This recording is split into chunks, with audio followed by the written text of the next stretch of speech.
রাজধানী ধানমন্ডিতে বিশ্ববিদ্যালয় শিক্ষক সমিতি ফেডারেশনের নেতাদের সাথে বৈঠক শেষে বক্তব্য রাখছেন আওয়ামী লীগের সাধারণ সম্পাদক ওবায়দুল কাদের। যুক্ত হচ্ছে সেখানে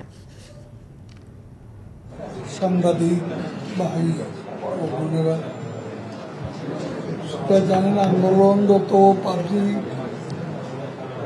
বিশ্ববিদ্যালয়ের শিক্ষকদের সংগঠন বাংলাদেশ বিশ্ববিদ্যালয় শিক্ষক সমিতি ফেডারেশনের 13 জন শিক্ষক নেতা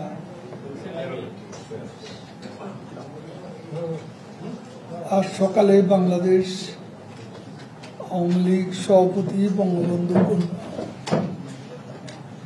দেশরত্ন জননেত্রী শেখ হাসিনা রাজনৈতিক কার্যালয়ে এসেছে।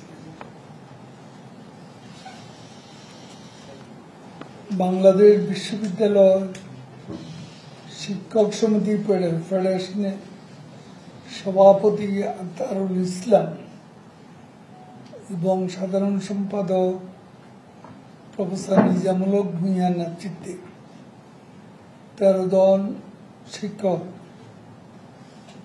বৈঠকে অংশগ্রহণ করে। তাদের সঙ্গে আমাদের বিস্তারিত আলোচনা হয়েছে। আমাদের শিক্ষামন্ত্রী দেশের বাইরে তার স্ত্রীর চিকিৎসাজনিত কারণে, শিক্ষা প্রতিমন্ত্রী ছিলেন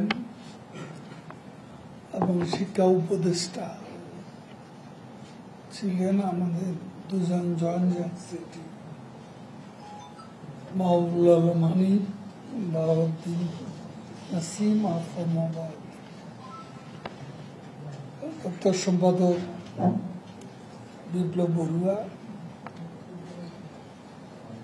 আমরা কয়জন ছিলাম।